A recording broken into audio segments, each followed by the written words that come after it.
CJI చేసిన వ్యాఖ్యలతోని cockroach Janata party అనేది పుట్టుకొచ్చి ముఖ్యంగా మిలియన్ల సంఖ్యలో వ్యూయర్స్ను అదేవిధంగా సబ్స్క్రైబర్స్ను తన వెబ్సైట్కు చేర్చుకున్న తర్వాత కాక్రోచ్ జనతా పార్టీ స్వరూపం ఏ విధంగా ఉండబోతున్న ఒక చర్చను మనం చూసాము. ఈ క్రమంలో ఢిల్లీ వేదికగా కాక్రోచ్ జనతా పార్టీని స్థాపించిన అభిజిత్ దీప్కే నేతృత్వంలో నిన్న పెద్ద ఎత్తున విద్యార్థి సంఘ నాయకులంతా కూడా జంతర్ మంతర్ వద్దకి కదం తొక్కారు. ఈ క్రమంలో ఒక ఇనిషియేటివ్ అయితే కనిపించింది. ముఖ్యంగా దేశంలో రావాల్సిన మార్పు గురించి వాళ్ళు బాగా మాట్లాడారు. ముఖ్యంగా విద్యా వ్యవస్థను ఏ విధంగా ప్రక్షాళన చేయాలనే అంశాలపైన జేఎన్టీయూకి సంబంధించిన విద్యార్థి నాయకులు మాట్లాడిన తీరు కూడా ఖచ్చితంగా ఆకట్టుకుంది. అయితే ఈ మొత్తం ఎపిసోడ్లో మనం చూస్తే కనుక ఒక వ్యక్తి చాలా ప్రధానంగా ఫోకస్డ్గా కనిపిస్తారు. ఆయనే కేంద్ర విద్యాశాఖ మంత్రి ధర్మేంద్ర ప్రధాన్ పైన మరి ఎందుకు చర్యలు లేవు అన్నది పెద్ద ప్రధానమైన ప్రశ్న. ముఖ్యంగా ధర్మేంద్ర ప్రధాన్కి సంబంధించి మనం ఒకసారి ఆయన కేంద్ర విద్యాశాఖ మంత్రిగా పనిచేస్తున్న నేపథ్యంలో గతంలో నీట్ 2 సార్లు లీకేజ్ అయింది.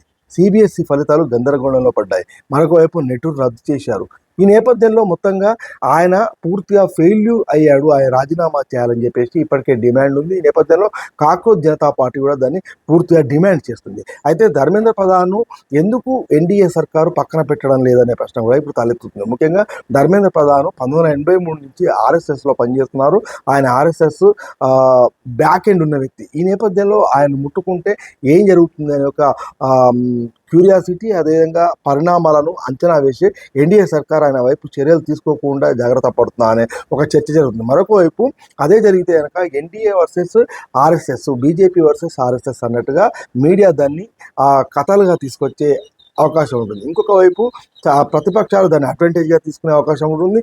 కేజ్రీవాల్ లాంటి వాళ్ళు స్ట్రీట్ ఫైట్కి కూడా దిగి ముఖ్యంగా దాన్ని పెద్ద రాద్ధాంతం చేసే అవకాశం ఉంటుంది. ఈ నేపథ్యంలో మరి ఒకవేళ ఆయన్ను పక్కకు జరిపి విద్యాశాఖ మంత్రిని ఎవరైనా వేరే వాళ్ళని పెడితే ఖచ్చితంగా అది కాక్రోచ్ జనతా పార్టీ విజయంగా కూడా చెప్పుకుంటారు. ఈ నేపథ్యంలో మొత్తంగా ఈ సమయంలో ఏ నిర్ణయం తీసుకోవాలి, ఏ చర్య తీసుకోవాలన్నది ఖచ్చితంగా మోడీ సర్కారుకు ఒక పెద్ద ప్రశ్న, ఒక పెద్ద సవాల్. ఈ నేపథ్యంలో ధర్మేంద్ర ప్రధాన్కి సంబంధించిన విషయంలో మరి మోడీ సర్కార్ ఏం చేయబోతుంది?